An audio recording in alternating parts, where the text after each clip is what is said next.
I have some ideas. All right. All right, there we are. Here we are. Here we are. There we are. Wide shot. Try to zoom in without. All right. This is me calling out the shots while doing it live. Hello, hello, hello. Hello. All right. I think we're going here. Yes, we are. Glasses off. I feel like Mr. Rogers every time I do that. There's like a couple things I've noticed that I habitually just do each episode. Well, not intentionally, but it seems to be. Yeah, I say hello, hello, and then I take my glasses off and all the other podcasting. Are we on? Are we on? Bullshit. Seems to be my move. But Mrs. Ryan is here, and you're going to be driving this thing a little bit today because I sort of realized watching these things back, and it's annoyed me since really like the second one, but I am driving this thing, and I think it's sort of how we have it set up, and you made a comment the other day, and I just want to rectify that so that this is like our thing versus my thing that you are present for, because that's not as much fun for me, and I wouldn't imagine for you as well, and that is so sweet purpose. for you. Can I answer kind of? Please. It's not a great feeling, but it's a comfortable one for me. And that's what I want to talk about because I've watched back some of our episodes also, and I've seen that, and that's what's bothered me about them. Is that hashtag me too? Is that what you're doing? Is that did you say the same thing? Okay, well, this is a great opportunity to explore perspectives because I might have, but I meant something different. Okay. That to me is the crux of like why there's sometimes a disconnect between like, is it your show versus our show? And what I'm saying. So there is a disconnect. You agree then? I'm saying this is something I noticed while watching and I didn't really care for it. So I wanted to address it. You're saying now that you felt the same way? You're agreeing that there is a disconnect? I can't tell. I don't think there always is a disconnect, but I think sometimes my point is that when we fall into old constructs of you running the show and me being the second in command, whatever, you make that face and it triggers something in me that is of my old life. I want to keep it on both of us then, so people see whatever face I'm making. You visually disconnect when you're thinking about. Everyone does, but it's obvious when there's cameras on me and you and our guest, and like you can see people's brains move into the direction of where they're thinking, and that's when things all go off course. It just happens with us often because we're together a lot. And we're doing this podcast together. And sometimes we have different things that we're thinking about, or we're thinking about the same thing, but from different perspectives. And that can steer the conversation differently. I agree. What are the old constructs that you were talking about? Because in my memory, our former lives, you were running the show and I was the second fiddle. I'm talking about the bigger issue of what I did want to talk about, which is male versus female. Oh, okay. And so I say those things as a woman, I say them secondhand, like they're just common knowledge. And to you, who's like a pretty authentic, I'm sorry to not like that word, but a really genuine human, you don't see the bad, the darkness that like other people have gone through. So you don't work them into how you're thinking in the moment. So there's always a lot of mist between the lines that some people get and you sometimes do, and most of the time when it comes to male-female shit, you do not. And I think that's a common coupledom thing. Do you have any examples? I don't know what you're talking about. And I say that only because fundamentally I disagree with you only because my whole life I've been told the opposite. I'm more sensitive than anybody else. I see things generally more from the female perspective, et cetera, et cetera. So it sounds like you're now saying the opposite, which I believe because I feel like I've changed quite a bit in the last few years. You know what I mean? I'm not the same person I was my whole life. So I'm curious if maybe that's a shift that I have not noticed that I have also partaken in or something like that. Or if perhaps, again, this is a perspective issue and we just aren't quite on the same line. Okay, I want to jump into this, and I apologize in advance for anyone I'm grateful enough to have listening.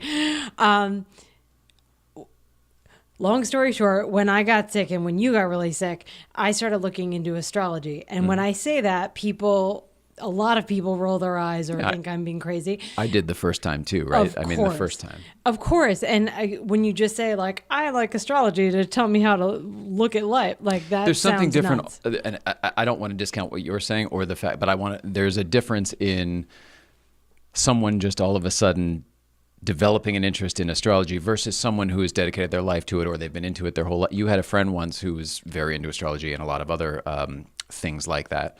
That I am totally into and I was totally on board with, but there was almost a credibility that came with her because she was into it her whole life. You know what I mean? It wasn't like, oh, she just picked up this book and started reading it one day. So I think that may be a difference too, versus if you were into it the whole time versus, oh, all of a sudden I'm into astrology now and you should Here's the just thing. understand my crystals and be cool with it. I've been into it my whole life. I just haven't talked about it. Okay. And that to me is a theme that a lot of people have hobbies or passions that they haven't shared with people. Yes. Certainly it's more common with people they just meet because like you don't want to walk up to, it's like what we were talking about yesterday about dating. Like you don't want to walk up to someone and be like, here's all of the things that I've developed that are not awesome about me over 40 years of being alive. Here's my flaws. So, and if you have any, nervousness or trepidation, or if you've ever judged yourself for liking something, you're more apt to be self-conscious about that in talking to someone else because you don't want them to validate your own insecurities about something that you're not sure you're 100% behind. Mm-hmm. So, right, you have to know what you believe and what you stand for before you jump on a side. Right, and I think people are quicker to say yay or nay now. And so it's like, yes, I'm on board with that side or this side. It's become a climate where you have to align quicker. Okay. In some cases. What's the reason for that? I think the world, is it like the speed of the world now? The speed of the world, politics, like people are being confronted at alarming rates with cognitive dissonance of what you believe, and they don't realize it, right? Correct. Okay. Most times they do, and that's what the bad slime, the negative slime I was talking about, like forever ago. Totally. Like that's where that comes from. It's literal bad energy that you're creating in yourself of not understanding what feels weird about the situation you're in. You know, something's off. People have the spidey sense. All their sensors are going off, but there's so many lights and none of them are labeled. Is that what we're getting at? Yeah, and I think I don't like always going back using it as a thing because it's not a crutch, it's not a thing, it's not a definition. My MS to me feels like a sublimation of all of those feelings of not sure what's happening, and that's what's miswiring a lot of my pieces of like I have different methodologies and theories based on all these people that I respect and really like, but then suddenly they go on stage and they're like, just kidding, I like purple. It's like, you've been saying you like green for years. And now how does that fit in my head? But if you're in a position, like Whitney Cummings talks a lot about it, and I can't wait to see her movie, The Female Brain. This all does link to what I wanted to talk about. This is great. Don't worry about it. Thank you. I'm so self-conscious about it. But the difference in female and male brains. I want to say then you're probably doing the right thing. If it's uncomfortable and you're self-conscious, then it's probably right. If it's I have to agree with you because the article that you put on social shortly before I was thinking about what we were going to talk about, and it's about a woman who wrote a book studying awkwardness and her experience in it, and how she basically, what I've said a lot is like, MS is like exposure therapy for me in a way, because it's literally my body from the inside out is my emotion. So, you know, the old saying like, oh, she wears her emotions on her sleeve. Like, my body is them. So anyone around me can tell if I'm in a bad mood. I walk weird. Like if I'm ashamed of something, like I literally hunch and constrict. This is all true. Not necessarily just if you're in a bad mood. I think the bad mood is a byproduct of the pain and the discomfort and all of the other stuff. I think it all triggers it. Okay. So if I'm having a discordant conversation, or there's cognitive dissonance of like I'm surrounded by a ton of people that think something inherently not what I think, it constricts my body in the way that pain would if I were rubbing sticks together to make friction. But that creates the bad mood, I'm saying, like all that discomfort, right? I understand it's all the same, but you don't just have a bad mood necessarily because you're talking to somebody. You know what I mean? Like you might not just be in a bad mood because you're having a conversation at a car show with someone. It may be because we've done 3 laps already and you're fucking done and you're shutting down, from my experience. I'm not trying to hang it on an MS hook, but I'm saying that it seems like there's other factors too, or no? Again, I think they're all interrelated, so it's hard for me to separate them, because if we've done 3 laps, then yes, I am more tired, which means I am less able to keep that in check and keep my sweater over I wear everything on the outside. So to me, that's something I'm going to have to work on forever. The awkwardness for me is experiencing it in live time and having to be okay with that, which circles back to me of like when I do say that a lot. I got to stop saying like, apologies. It circles back to me when I was working with certain people that weren't comfortable with their place in the public world yet. But now we're all public because we have social media. We talk to people in different settings. Yeah, anyone with an iPhone can have a podcast, etc. I mean, everyone has a accessibility voice, right? Everyone has an accessibility voice. I feel like women know this from when we're kids, though. A lot of it's just the telephone game of gossip. And that's just say it, put it out there, essentially, and it starts. Yeah, if I have an awkward moment with someone and I fall down on this did actually happen and I didn't know I was sick then, but like I tripped and flew down a press line because my foot got caught in someone's camera thing. Press line's like a red carpet, right, for most people. Thank you. Yeah. Sure. So just tons of photographers lined up, and then all the media there waiting to talk. And all the celebrities, everybody.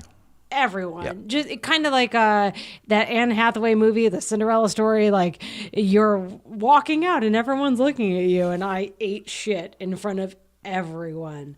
I forget why I was saying that. Well, I got you off there, but the awkwardness, the getting over the awkwardness you were talking about was like exposure therapy, and I think we were getting to authenticity because of it. Yeah, somewhere in there. Sorry. It all kind of weaves together. My bigger point, sorry, I do get off track. Don't worry about it. The astrology thing, though, and why I brought that up was because I look at it as the science it's based on, not the pop culture-y woo-woo bullshit that everyone claims it to be.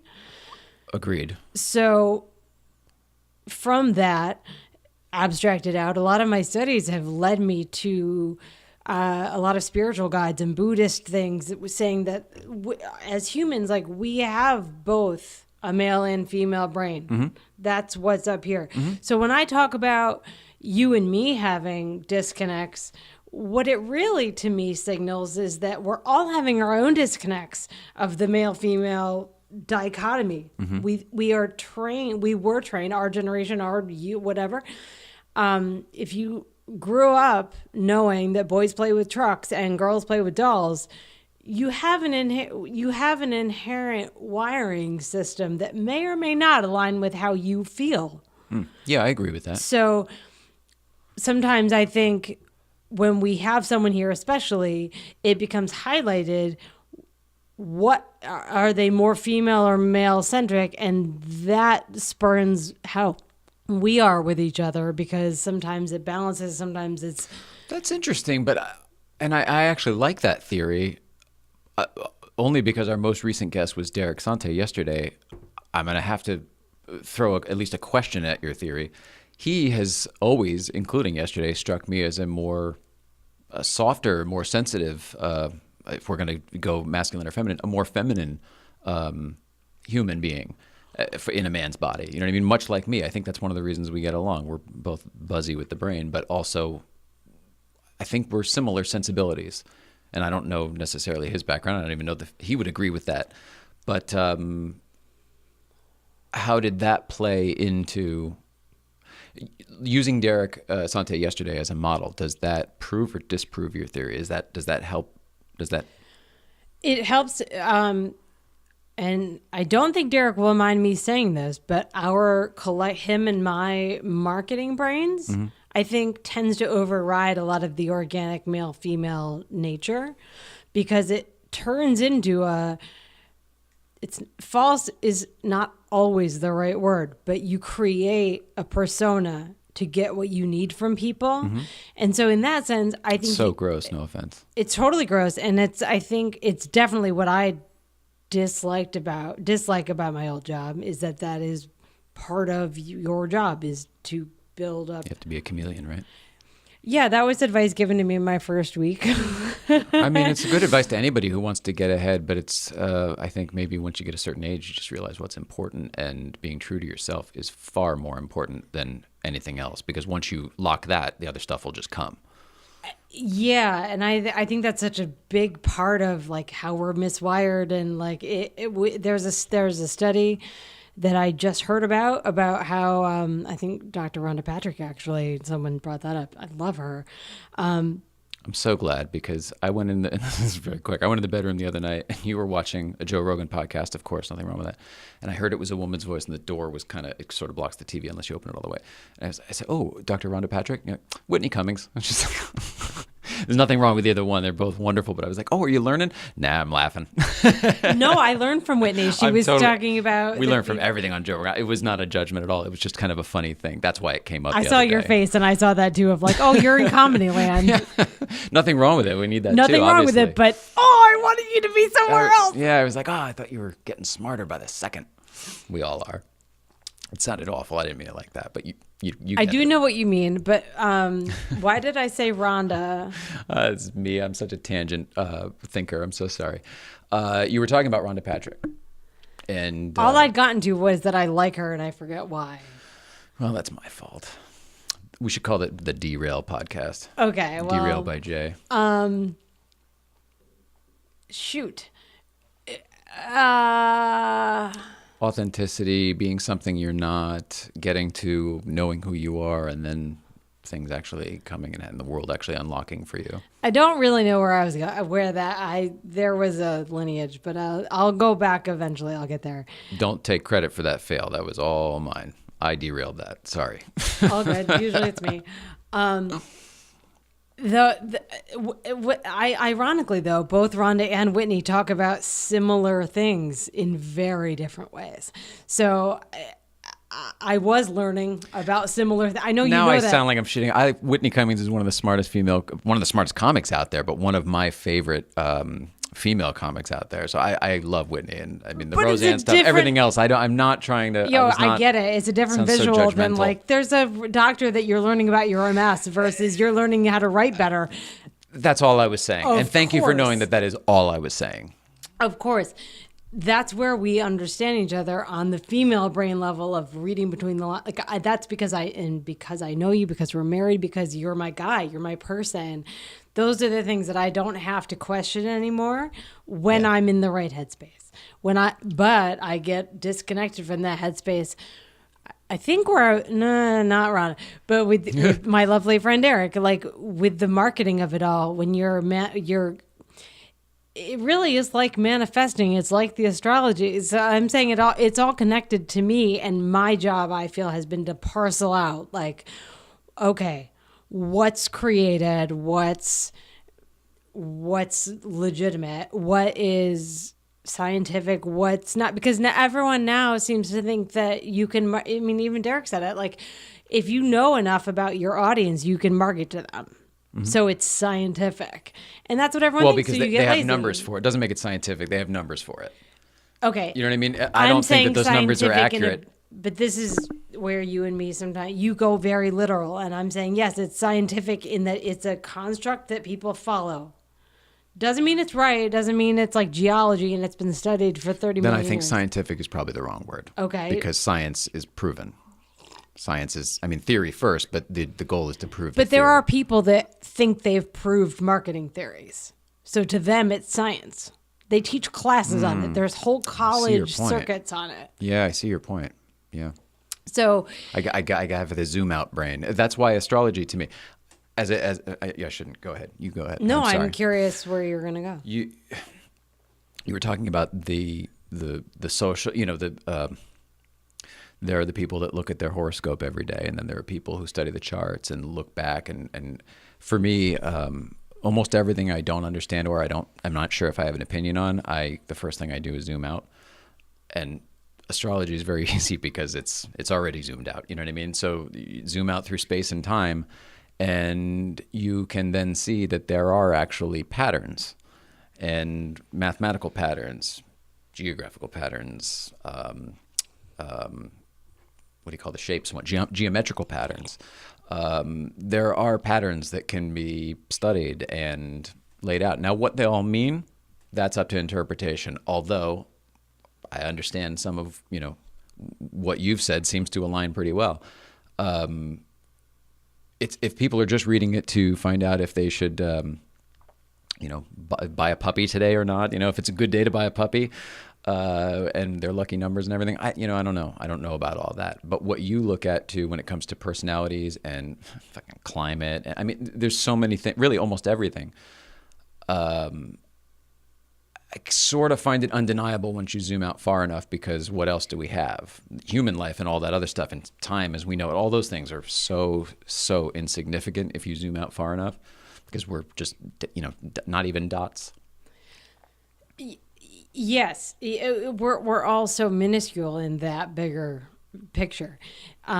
But to understand day-to-day existence, sometimes you have to zoom in, because you can't live, I can't live out there all the time. To me, that's like pictures of pretty things and beautiful moments all the time, which is amazing, except that it's also not real. And we still have to live here. Right. So for me, you have to zoom in to zoom out, and that's a constant constriction of thought that wears out systems like cars. If you're constantly driving incorrectly or improperly, and you're using the clutch wrong, or you're wearing out your brakes, you're wearing out your bearings, all your stuff. Right. So to me, that using astrology as an idea that I can apply to like the physics of my body, if we're constricting and deconstruct thoughts all the time, it's like a car. And if you're doing it improperly because you weren't taught the right way, or you don't know or didn't learn or don't absorb the right way to fix those things, to maintain those things, when it's time to peace out, like if you don't understand those boundaries of anything's capabilities, it becomes harder to zoom in and zoom out collectively. It becomes harder to zoom in and out on the same wavelength with yourself, even. Like, it gets hairy. So when you're talking about people having a male and female part of their brain, to me, that's only one little piece that we all have to look at. We all have beliefs that our grandparents instilled in us, and beliefs that our friends instilled in us, or that we picked up from our friends. No, it's funny. There's a lot of stuff that I forget that I used to think and feel, and it's crazy to me, because you're saying things like, yeah, you're right. I did agree with all of these things at one point in my life for myself. I don't anymore. I just don't think that way anymore. Anything I ever learned has been, I don't know. That's for another podcast. You don't think the way you used to actively. None of us do.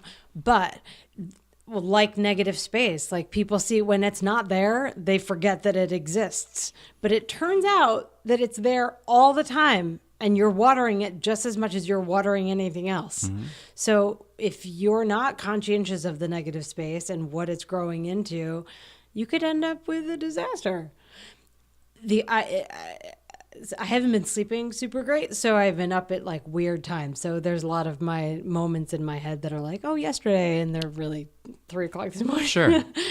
But one analogy I got to was, I feel like sometimes I'm like a pool storage shed in my body. Pool storage shed? Oh, like chlorine and the filter body, and all that like stuff? where you build a little shed to put out in the backyard. And then my insides are all the shit that you take care of the pool with, and pool toys, and they're not put away the right way. Just thrown in there, huh? Which is kind of the story of my life. So it makes sense to me, but it feels icky, which I feel like everyone has their own version of a pool shed and shit stored weird. No one who didn't grow up with a pool has any idea. Really? I don't know what the fuck you're talking about. I never had a pool. Okay, but you get on me all the time about towels and mildew and shit stored incorrectly. And I'm like, I was a swimmer. We used to leave towels in the locker room over the summer. I'm not saying it's ideal, but I'm saying it won't kill you. And you have a very different understanding of mildew and like how to store wet things than I do because of my beliefs as a child. You don't store wet things. There's the first rule. You don't throw things somewhere to keep them there for a summer and it's okay. Like, I don't know whose point you're proving right now, but I'm feeling pretty victorious. You heard me say that I know it's not right, right? Yeah. I used to get yelled at if I'd leave a towel on the floor or something like that, and it would get mildewy. So it was then my job to clean up all the towel or whatever the fuck. You know what I mean?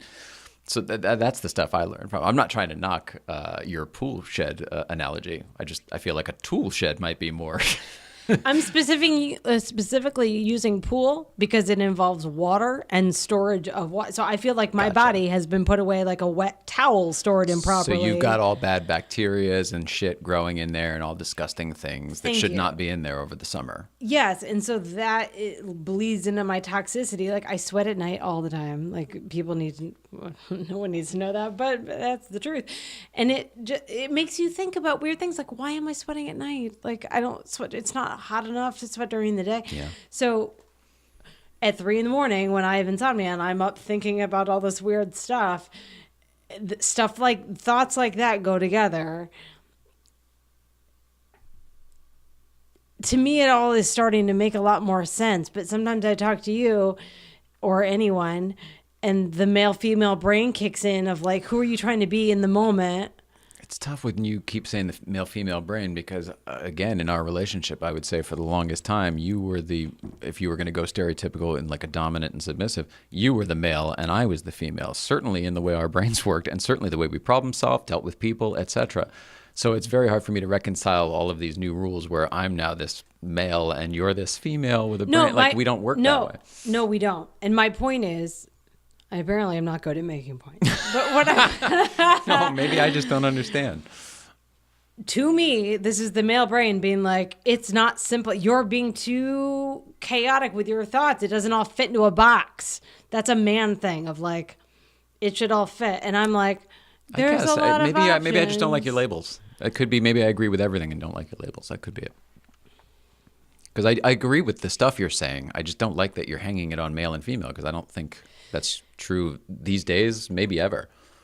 The old days, we're talking olden times and going with stereotypes and stuff. Okay, all right. I've dehydrated the emotion out of all these words. Mm-hmm. So to me, male and female is not like you have this part and I'm using it as straight like you didn't. Well, in science class when I was a kid, there was like male and female compounds because of their reactor pieces. Sure, cables, wire, everything has. Right, sure. So I'm talking more that way than like I'm a girl and you're a boy. I understand you. I'm saying that I don't think it's fair to hang those things on this side of the cable or that side of the cable. I don't care whether it's a male or female. There's no offense. There's no emotion here. I'm saying I don't think it's fair to say that men are a certain way and females are a certain way. I'm not. But you're calling it the male brain and the female brain. But listen to me, please, for 1 minute. I'm saying we both have both.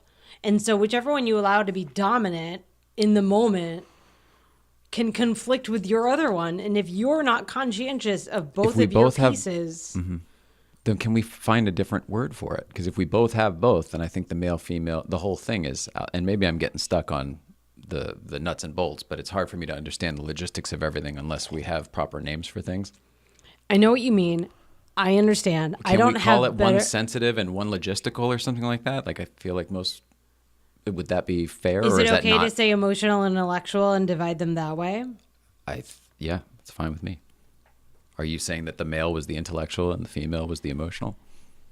Historically speaking, but not in how we operate our lives now. I feel like you have to have a combination of them that aligns. It's like matching patterns or some shit. Like the goal would be to keep those two in balance at all times, in my opinion. Intellect and emotion. If you can keep those both in check and together, wherever they are, I feel like you're doing well. Am I wrong about that? You're like, not. You should have balance, I guess. It's the simplistic You're not response. wrong, but I feel like there's 3D, 4D, 5D in my world of astrology and like where we're going as a culture and the spirituality, whatever. So I align. Yeah, I guess I started talking about that forever ago just to kind of put a context behind everything I'm saying of like, okay, and this is, I wish you knew more how I know about astrology because I do, and thank you for pointing out that I'm not superficial about it. It's not like, what's my horoscope today? It's a big difference. I wouldn't play into it if that was what you were doing. I mean, I was so that'd be fine. nervous the first time I told you I had started looking into it because it sounded so hokey. I know. I understand, but but do you remember when that was? I was so effing appreciative that you were getting into something new. Something new. Something. It showed that you were finally getting outside of your own box, that you were like Chandler in the fucking Friends episode. You're just in that box. You know what I mean? Like it's locked up so tight. It was a crate and you were unwilling to go outside of it, thinking wise. And when you started saying like, oh, all right, well, I don't know how. So astrology, I was kind of like, okay, that's not something you ever said before. This is new. It shows me that you are finally coloring outside the lines for us at least a second. I'm listening. And then you had done your homework and you were well read and you made a point where I understood what you were saying. So it was very easy to be on your side. This is the longest possible way of saying you're awesome. Don't be so hard on yourself. It can be very easy to be on your side when you've got your shit thought out. Yes. That's a good rule of thumb. It's a great rule of thumb. Most people, this is where I struggle with you versus me versus everyone, because you operate on such a literal, clear level all the time, in that you know what's happening in your world, how you think about it all the time. I'm very mindful now. You're very mindful, but you also don't let emotion distract you, and that's a dude quality. Well, it's a new one for me, It's a new though. dude quality. It's not a machismo dude thing, but to me, that's where your feminine and your masculine work together really well. Well, you're still doing it, and I wish you would stop. This is where I have learned to align my emotions with my intellect. I've always had a satisfactory intellect. My emotional abilities, while all over the place, were uncontrolled because I never learned that. I was essentially raised by a single mother who, her emotions still to this day, I would imagine, are probably all over the place. They were last time I talked to her. So that's what I took in. That's how I learned to be. That was my model. And it took, I don't know, whatever the heck, being married to you and wanting to be better. No, not to you, being married to someone and wanting to be better for that person, going through all the shit we went through, you realize what's important, and it isn't everything we used to think. You know what I mean? For damn sure. So it was very important to me to figure out myself, be a better person for myself, let alone for my wife, let alone for my life. So I spent a great deal, and by the way, this is not a job well done. Like, we're not done. This is it's a progress. It's a process until I think we die. I don't think you ever get there. But that's when I started aligning the two, trying to be very aware of what you're feeling, reconcile it. Why are you feeling that way? What made you feel that way? Is it really something that you said, or did what you say, which was totally neutral, inflame something that is so old that has nothing to do with you? You know what I mean? Like, you have to reconcile all that stuff and find it all. It's a tremendous amount of work and time-consuming process, which is what I was saying to Derek yesterday, which you can read a self-help book in 30 hours or whatever, and you can watch your TV show and think that's a lot of time and everything. The time it actually takes to get to the bottom of yourself, I wouldn't be able to tell you what it is. You know what I mean? I don't know if you ever get there. But doing that work, and again, so long-winded, apologies for my answers being so long, aligning those two is not a mistake. It wasn't an accident. It's a lot of hard work. It's a daily struggle because you don't wake up and shit's perfect. Or I don't, excuse me, some people do. I don't wake up and just, life's great and the birds are singing and it's Toontown. I got to turn that on. I don't think you're alone in that. And I think I do need to find new words. Like you, by the nature of who you are, I find out everything I'm doing wrong. And that we are mirrors of each other, because everything I don't like about you is actually something that I either do or didn't used to like about myself. Like I either do not now or something I used to. That's the truth of anybody, anywhere. Anybody who says something about you, blah, blah, blah, blah, blah, that's them. Agreed. That whole rubber glue thing that we had when we were kids is so real. Who knew? So simple. Everything we like played with when we were kids and sing-songy crap, it's all real. It's all based, once you zoom out far enough and you find the nuggets of truth that connect it's all real. I agree. Religion-wise too. I mean, if you zoom out far enough, everything's the same. Yes. And that's what I love about it. And I was so anti-religion forever because I have a horrible relationship with it, with memories of what my family put on me when I was a kid. That's what I think it comes down to. Someone else forcing their beliefs on you. And that's what I think most people have a problem with religion. They don't give a shit what you think or what you believe. They just don't want you to force it on them. It's almost like religion phobic, like homophobia. Like, well, you be gay, but don't be gay on me or something like that. Like, all right, whatever. Like, that's the mentality. Yes, but, and this is where one part of the brain can expand. And one part of the brain says, okay, solved that one, move on. Yeah. And the other part of the brain says, okay, yes, and. Like an improv actor. Like, yes, I know that you see it that way, but how do we get you to align? How do we get on the same page? How do we find a nugget of continuity of our thoughts? That's what? Sure. What does that do? It gets people to love each other, I guess. But how about why does so-and-so have to see things your way? They don't have to see, okay. They do why can't everyone just be with you believe one thing and I believe another thing and we can totally still shop together and be friends and watch movies and whatever people do? Because I think that's starting to get in the way. That cognitive dissonance is an energy that is created automatically when someone walks into a room with someone else.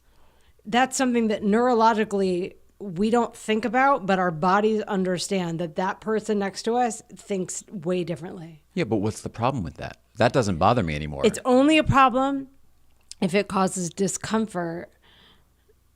What? Why should what someone else believes cause you discomfort if they're not pushing their beliefs on you? I would say that's up to you to get over, right? Not you, but the one who... Like, if I believe the sky is purple, if I believe the world is flat, which apparently a lot of people do now, it's weird because when I was in school, it was one of the first things they taught us when they showed us the globe. I know. It's all a lie. It's all a big lie. But whatever. If I believe the world is flat and I'm not trying to convince you that it is, what's the problem? Why are you uncomfortable? Other than, wow, I'm sitting with somebody who is less intelligent. Is it come down to that? Like, I can't trust them? Is that an issue? Okay, it might be. Like, I don't trust your judgment, so why would I trust a word that comes out of your mouth? Okay. May I have the floor? The literal men-women thing of the of how we were structured, right? Whitney talks about this, and I happen to fully agree. The women, typically, historically, whatever, neurologically, we feel more comfortable if we can get everyone around us to align and to be on the same side. Because as a female, like in a caveman situation, that lets us be protected. Then we can trust that everyone around us is looking out for us. If guys are arguing about their thoughts, they're not paying attention if I'm not feeling well. Mm-hmm. So from a tribal old school perspective, that's what Whitney was saying of like, women are neurologically trained to create harmony in our situation. Mm-hmm. So if you don't like something I'm saying, or if I know that you think the world's flat and we're sitting next to each other, my instinct is to find a common ground with you. So that I know that if the shit hits the fan, we're going to think in the same way enough that I'm going to be okay. Is that what it is, or is it to quell your discomfort? To me, that's what it is. Certainly now that I am so vulnerable all the time. But moments ago, we were talking about the discomfort and conquering that. So okay, I don't disagree with what you're saying. I'm talking about neurological discomfort of cognitive dissonance. And this is where our literal understanding of words is different because of my psychological. Fine, just explain it to me. I don't need to know why. Just tell me why. Like, tell me what happened. What don't I understand? To me, and in my studies, pain, trauma, sadness, cognitive dissonance are all the same. Okay. They're all that same friction, whether it's neurological, in your body, in your thoughts. So that, to me, is a color of darkness. Is it a version of inflammation? I definitely think it causes it if it's not a version of it. Okay. To me, well, all these things, if they are all causing inflammation, and inflammation is one of the biggest issues with MS and most autoimmune diseases. Most diseases. I mean, if you look into it far enough, it's like what makes headaches. So that's what I'm getting at, though. I mean, if you're right, and it's all of a sudden something that can be figured out with social cues or something, then all of a sudden that explains why some people get cancer and some people don't because of their toxic environments. I think so. Well, I think it's a variable stance, but I do think that is where my theory is going. Yeah, that's interesting. I don't disagree. Fundamentally, I can certainly get there. I mean, I believe that toxic is toxic, whether it's in the body, out of the body, around the body, just awareness of toxic. I'm using toxic as a generic, like a noun almost. I get it. I don't know what to do with that. I mean, if that's if that's what we're leaving with, you know what I mean? I didn't know we were leaving. No. I'm what's the takeaway from? The takeaway to me is that, okay, if that's how it is, you have to operate without that set of rules. And we all have a male-female brain that I'm not doing that anymore. Okay. We all have pieces in us that sometimes go together and sometimes don't. We have two different parts of our brain, maybe. You decided on emotional and intellectual, correct? Are we not doing that anymore? Just for naming purposes. It doesn't have to be. It's fine for now. I don't want to fluster you. I'm just trying to keep things. I've already lost all of it. I don't know where I was going. This is my issue with people that take things. It's like people that get upset that you misspelled in a text. Like I'm friends with someone who gets so irritated that I misspell a word, and I'm like, you missed the whole big picture of what we were talking about because you went off on a thing how I missed an apostrophe. Like you tell me all the time that I hang on to the wrong things, and I derail conversations all the time, and I just feel super derailed today. But I'm sorry. Probably gone off myself. Okay, the takeaway is that if we all know that we have an emotional side and an intellectual side, if we just take that as fact, which we did when we were kids, it was like left brain, right brain, but that's being disproven as we speak. But if you can, whatever perspective anyone needs to know that there are multiple facets of the brain that sometimes don't work together, that means that we're all carrying around a darkness, a dissonance, a feeling of what doesn't feel right, what's not going together. So I think if we can all look at that in ourselves, before we talk to someone else and make any projection of assumption of what they're going to say or look like or do because they're a man or a woman or whatever. I think that's the answer of compassion, of figuring out yourself so that you can be kinder to other people when you see those pieces in them that you might not like. I certainly agree. Yeah, be kinder in general. I didn't put that together. I think you did. I don't know if it was, I mean, what you said was, I believe in wholeheartedly. I said yesterday, I mean, you have to go inside. If you want to fix what's going on in your life or whatever, you've got to figure it out in here first, and then, believe that the rest will happen. Kindness is awesome, and authenticity is awesome.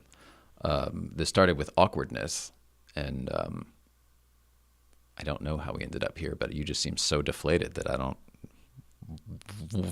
don't want to go any further. If I may, all of those weird feelings of people not understanding their mildewy insides is awkwardness. That's what awkward is. And so when you throw a bunch of people that never learned how to put away wet things in a room together, they're not going to figure out how to do it all together either. And so it's just a lot of dampness and damp things that we don't know what to do with. I just confused you. Make it better. To me, awkward, which is where we started, is all about feelings of discomfort. And the article that you posted talked a lot about the writer's experience with awkwardness, mm-hmm. which is experience with a weird feeling. And to me, the weird feelings are stuff that we all create by our brain pieces not causing friction and not aligning together, and then us presenting that to someone, and people validate what you put out. So if you're putting out confusion, that's up to them to pick out what they want. Now I'm agreeing with you. If you're going to put out confusion, you can't be upset with somebody for taking the wrong piece. Right. And I take that to say most people don't know what they're putting out because they don't know themselves. Mm-hmm. So then they get frustrated when people pick up the wrong pieces. And that leads to the world's flat. I think differently. Like, we can't get along. And it's not.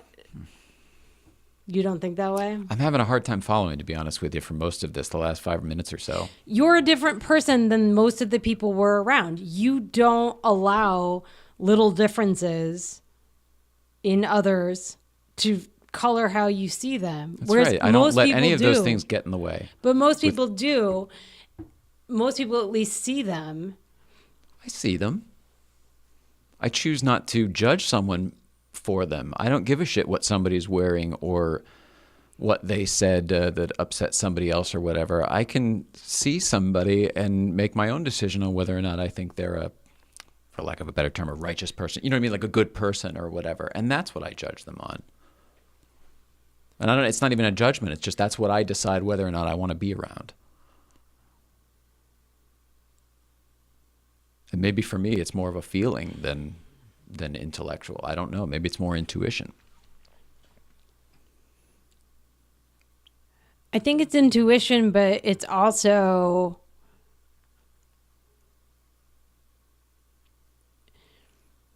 you have a unique perspective in that a lot of people feel the need, and to me it's that women harmony, like need to create harmony, to be protected thing. But a lot of people have that because it's lazy. It's the lazier win of like, okay, if everyone gets along, I'm safe. Cool. I can do whatever I need to do to subsist in here because I'm safe. And you, which I admire, but you go your own way. You're not feeling the need to kowtow to anyone. I don't feel safe in a crowd. You feel safe in a crowd. I'm much safer away from all that noise. And if we're talking about like, you know, the inside, the little kid inside or whatever. So that's why it doesn't bother me, because like it bothers me to be near it.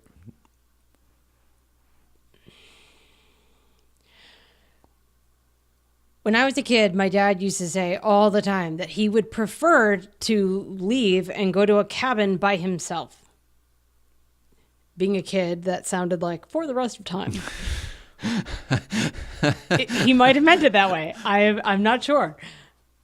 Because I understand I've made that same now. statement in my life. Go live in a cabin by the woods sounds like a little fantasy. Okay. There was a lot of dark emotions in my history that I carry with me because I can't disconnect as easily as you can, because I can speculate and I will speculate. You had a single mom, you were alone a lot, and you, while it was not a comfortable situation always, you did whatever you wanted to do in the moment that you could do. Right? I understand where you're going. I attribute it to something else, but I understand what you're saying. I attribute my doing my own thing to something else. Everything you're saying is true. I attribute it to I suffered and dealt with a great deal of loss at a very early age and decided that I didn't need to nothing like the shit everyone else is saying. My life is different than theirs immediately. I lost my dad in high school, like all my teachers and stuff. I mean, I was different. I was straight up different. I spent all my time in the television state. You know what I mean? Like I was just straight up different. And I attribute it to, I decided that, that even at an early age, I decided that I should just do the stuff that makes me happy, because, and by the way, horribly irresponsible to develop that and then carry it through. But that is true. I decided that I would do the stuff that made me happy because I could be dead tomorrow. We all could. I could today. People always say you could die tomorrow. You could die today. We could die right now. Something could happen. You know what I mean? You just don't know. So that's always in the back of my head. You're right about the single mother, and I was alone all the time and all of that stuff. It all goes together. But my point that I was saying is that the construct of I came from a family that demanded togetherness, and I had a brother. So I was constantly in a position of acquiescing to other people. Oh, and you were not. Now I see. Yes. Then I'm sorry. I understand. So I think things like that color how you act now and how I act now. Mm-hmm. And I think it certainly influences other people. They have their, so I think all of that's coming into play now. And whereas you can just ride above it all because it's not your experience, none of this shit triggers because a I have child. the ability to. Right. You don't have the experiences it's stuck in your psyche to get triggered. Of my brother did that to me, that bad man did that to me. You don't have that most of the time. Mm-hmm. So I think it allows you a freedom that some of us don't have in your thinking and your actions.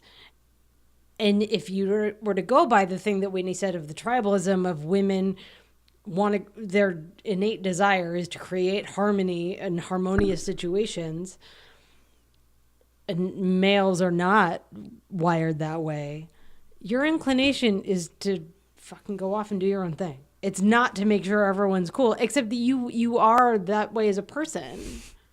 Your emotional brain looks out for everyone, but your intellectual brain looks out for you. And I think that's how it has to be sometimes.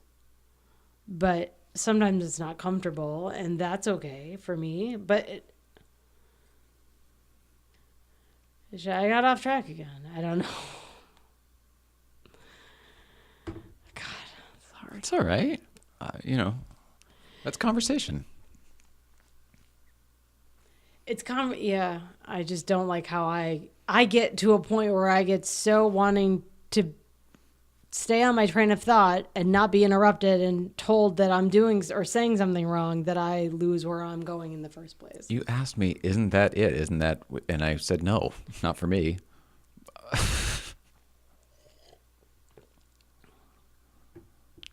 Maybe you're right. Maybe it was it, but don't ask me then. Just tell me. I'm going to watch his back and be like, oh, I did. But right now, I'm like, right. I don't think I asked him, so I don't know. You're probably right. But I'm sorry. My point is it doesn't matter. This is conversation and interaction in life, and we all have to get along. But I think we need a better understanding of each other versus an understanding ourselves of the playing field. We need... we need to take the time to nurture relationships with people to build compassion that we just used to be, I think, innate, and we don't have it. Yeah, it used to get built naturally over dealing with people. You don't deal with people anymore. People avoid people at every possible moment. There's an app to order pizza. You don't even have to call to get pizza anymore. You know what I mean? You don't have to deal with anybody. You don't have to leave your house. Except we find out that we actually do have to talk to people, and that to me is awkward because that's. I don't mean. Am I? People in the world. I'm not talking about you and me. People in the world.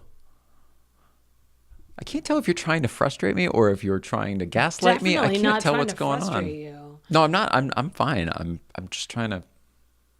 Can't figure out. We're definitely on different pages. I'm doing something because you're giving me a face that's making me very uncomfortable, like physically uncomfortable. Because I'm doing something wrong, and it speaks to me of what I was saying earlier of awkwardness and embarrassment and trauma is all. Do you want to turn it off and start over?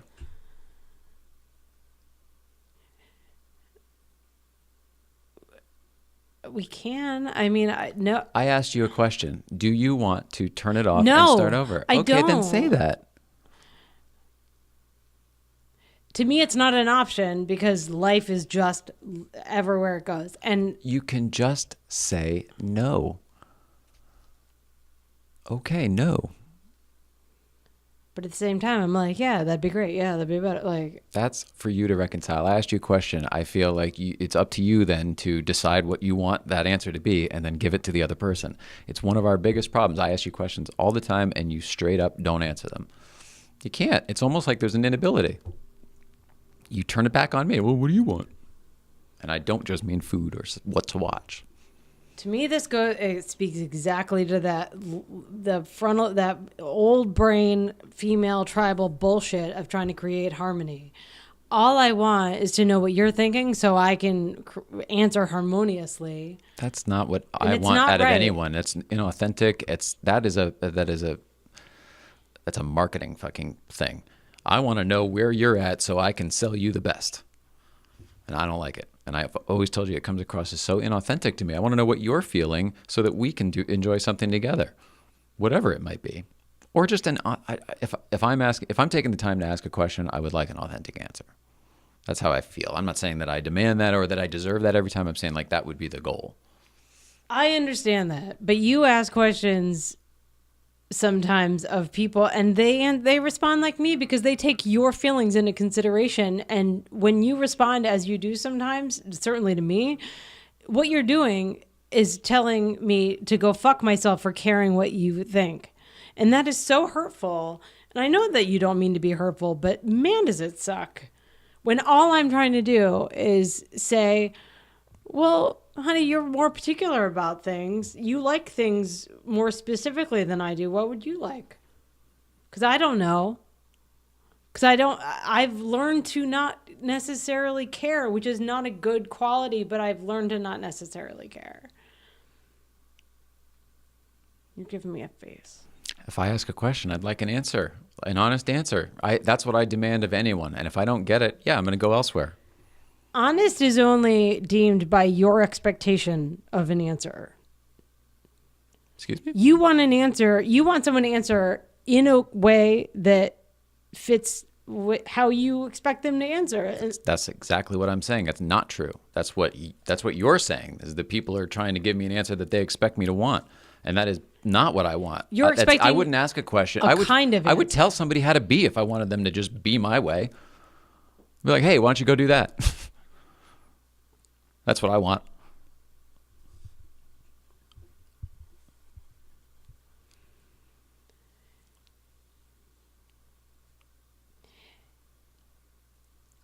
Yeah.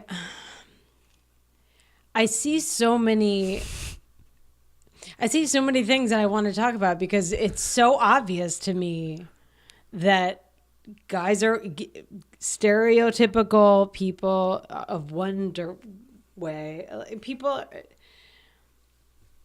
I think you're an example of a presentation of two brains coming together and you don't always know which one's in charge. Oh, fair. I mean, I don't know exactly what you mean, but I certainly don't have my thoughts together all the time. That's for sure. But I don't either. And so when you ask me a question, sometimes I answer like I don't take the time. For me right now with my whatever, it takes me so long to like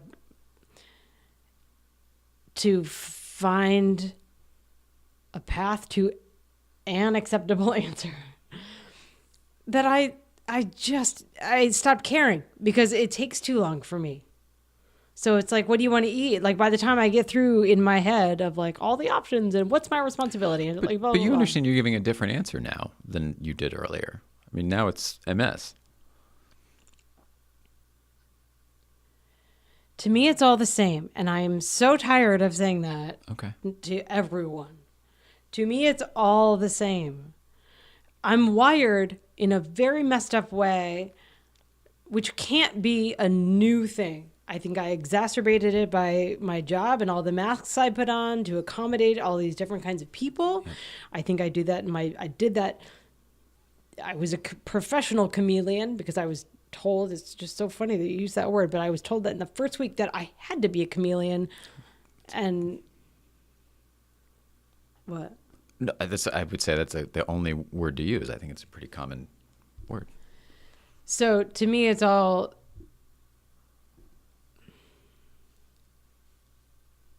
I forget my point.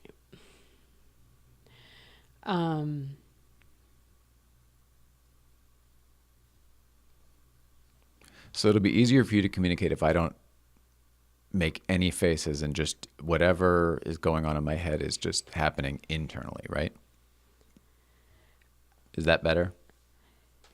Because you are constantly reading me, and it's exhausting, but you're constantly reading me and analyzing me so that you know how to be for yourself. No, you say I'm constantly reactive and you're reactive, but visually. Maybe not actively, but you are far more reactive than you think you are. Mm-hmm. Okay. And it sets me off because you're reacting. So I must have done something to warrant a reaction. So then I have to look at myself and be like, why are reactions so negative for you? Like if I'm just thinking about, I don't know what my face did before, but I know that you saw it and then wanted to know what I was thinking, and then I told you, and then you were off your point, and then it was my fault for you being off your point. And it's so uncomfortable for me because it's like, all right, well, I didn't even know my face was doing anything. It's not uncomfortable, but what it does is it tells me I'm not explaining myself right. And since I clearly never explain myself right, I'm constantly feeling like I'm causing other people distress by what I'm saying. Well, that can't feel good. I'm sorry for that. Sounds awful. It sucks. But I want to make it better because I know I'm not the only one feeling this way. So I'm determined to be a voice to help minimize this kind of confusion because it's so uncomfortable for people. And people want to avoid that they want to avoid that feeling because it feels like shit. And so it becomes awkward by everyone trying to avoid that bad feeling. And here's what I feel. Instead of just feeling that bad feeling and getting through it, everyone creates some fucking bullshit, inauthentic other thing to get around it so they don't feel that feeling, and the entire thing perpetuates itself. Yeah, I would agree with that for sure. So what is wrong with being uncomfortable for a minute or two and then overcoming that and then never having to be, not never again, but I mean, all of a sudden that's not a problem anymore. Whatever that was, whatever that thing that was, talk about sex with kids, that sounds gross. I'm so sorry about it. Like as a parent, having a sex talk with kids is not something you want to do. It's uncomfortable, but you fucking get through it, right? Yeah, I guess so. I mean, did you have one? No. I did. That's another podcast too. Found out from sex from, kids in school who watch Porky's and we're talking about it on the bus. You know what I mean? When I was in second grade. My best friend, Toriano, the only black kid in South School at New Canaan. Man, what a colorful past. That's exact. You do have one, and everyone has one when they look close enough. All right, I'm going to get off topic just to lighten it up for a second. I met Toriano when I was playing in a ditch in front of my house, like a storm drain ditch. It was like what would be a storm drain now, because they would never have allowed that ditch to just stay there with a pipe in it. But yeah, that was legit. How did we survive? And it was at the bottom of the driveway, like the bottom of the driveway, and there was this pipe underneath the bottom of the driveway. So like, whatever, for drainage and stuff, doesn't matter. I was playing down there with a backhoe, like a big backhoe toy I had, and a General Lee, as in Dukes of Hazzard, orange car with the O1 on the side, and a rather controversial fabric displayed on the roof. I didn't know anything about the controversy at the time, because to me it was the good old boys. It was the Duke. But I didn't. You're 5, 6 years old. You don't know the difference. Anyway, but I look up and there's a kid leaning on his handlebars of his bicycle, looking down in the hole. And I was an only child. We had just moved to a new town. This was in New Canaan. I'd moved from Wilton. My parents had divorced. And I just looked up to him and I was like, "You want to play?" And he was like, "Okay." And he came down in the hole with me, and we played, with the Duke thing and the bulldozer, and we were friends. And that was it. And he lived around the corner. That was how we met. And then we went to the same school. We were just friends. It was awesome. We'd ride our bikes together. He was my best friend. We'd play in the cemetery. I know that sounds weird too, but it's. You're good at making friends like that. I really admire that about you, that you can make friends with anyone. I don't know if that's true. I appreciate it, though. I'll take the compliment. It's a great quality, and you are older. You don't put yourself in a lot of situations where there's going to be people that you wouldn't want to be friends with around. So that's what it is. Once you get to yourself, and you know what you like, and you know what you're comfortable around, then the rest sort of does itself. You know what I mean? Like when we go out to public events and car shows and appearances, wherever the heck we go. We're around all sorts of different people. I don't avoid anybody. I don't actively I don't want to, there's that guy, I don't want to talk to him, and walk the other way. We don't do that. You know what I mean? So I don't curate the people that I'm around because of it. I just sort of decide that whether I like this or not, I'm going to enjoy this experience, even if it's somebody who annoys the hell out of me, because we get a story out of it later. The badge guy. The Porsche badge guy. You know how many people talk about that story when we go to a thing, like, "Oh, tell me what actually happened there?" And I'm like, "Yeah, the thing's on the thing." Doesn't matter. I never would have asked for that, but gosh, we got an awesome experience out of it. You and me look at life that way. It's all about experiences and stories. And before I became an asshole, and subsequently, thank God, outgrew it. Right? No, it was at the beginning. It was right around that time.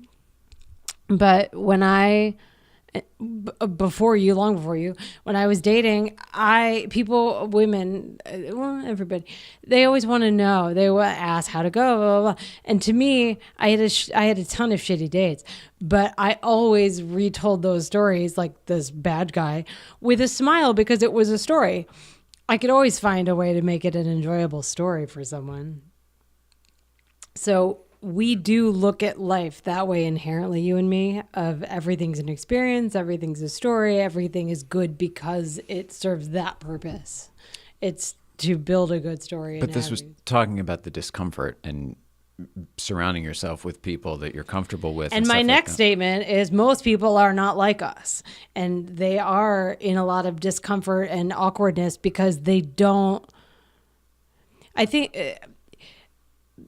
you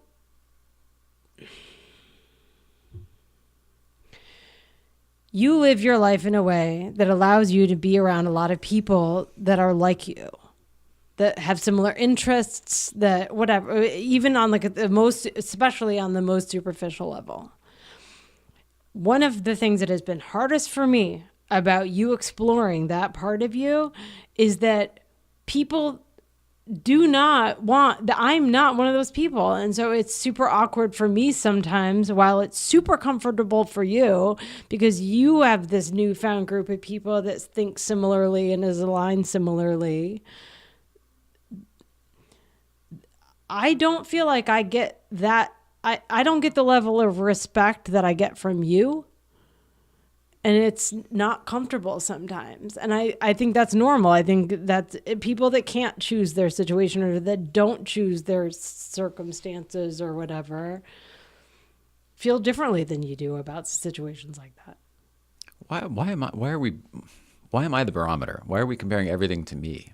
Like I'm trying to, it's Because we don't need to. And but you're choosing to do that over and over. And I'm trying to figure out if there's a reason, or do I need to do something differently, or I'm open to it. I can't figure out.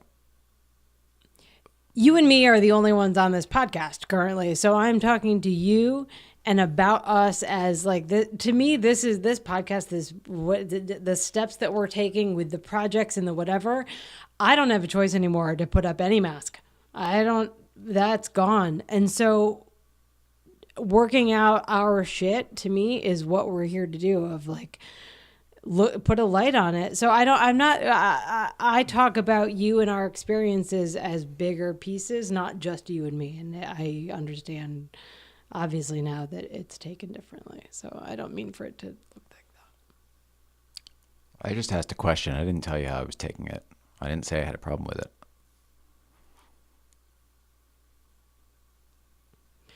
Do you know that how you posed the question sounded like you had a problem with it?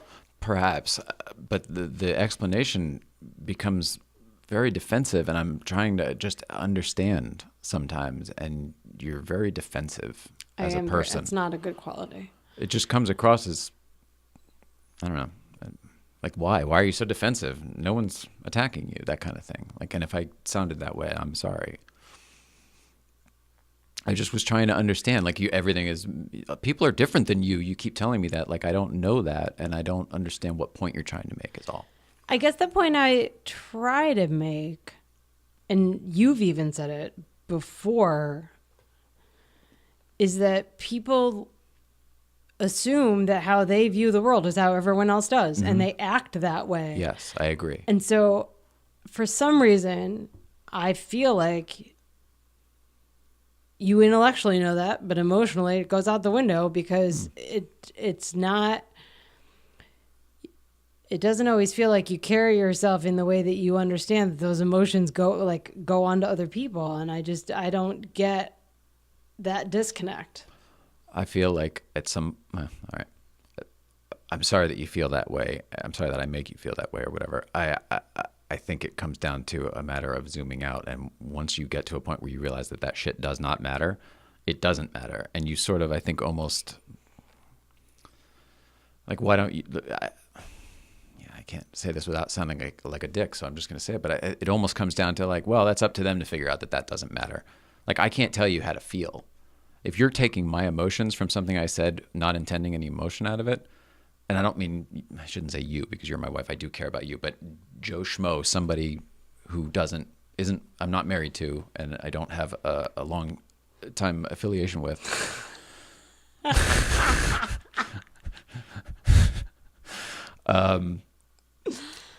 don't know. It's not apples and oranges to me.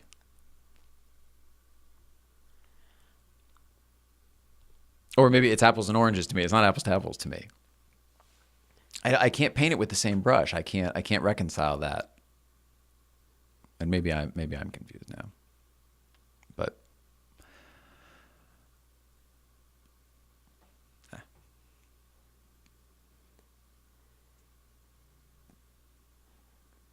I feel like I unearthed a whole bunch of shit, and I feel really bad about this episode. And I feel like maybe I get the impression you might want to redo it. I don't really care. I don't know what you're talking about, but you seem to feel like you've offended me or you've hurt me in some way, and I'm fine. I'm just trying to ask you questions, and sometimes I feel like I don't get to them, and sometimes I feel like I'll ask it and you'll start, and then something else comes out at the end, and I'm like, so this? And you're like, I was just going to say, and then you get mad at me. I feel like you just keep getting mad at me over and over, and I understand that I'm creating that, and I don't like it about whether it's what I'm saying or the way you're taking it, but I don't like it. I don't like feeling that way with you. I don't like feeling like that either.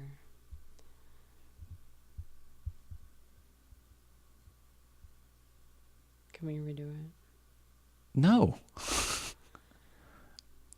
No one's doing that. I would have liked to have cut it a half an hour ago, but here we go. It's real, right?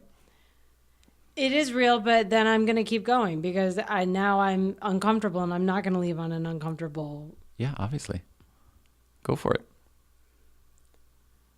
Listen, I asked you if you wanted to drive this today, and you said yes. And I said, are you prepared? Because you wouldn't tell me anything.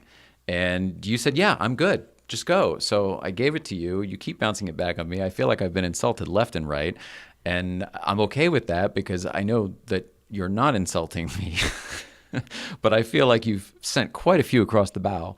And I don't know if it's intentional or if it's because you're feeling attacked or if you feel hurt or if something else going on that I don't know about, that this is or isn't the place to air it out. But we're here now. I would love to know what's going on.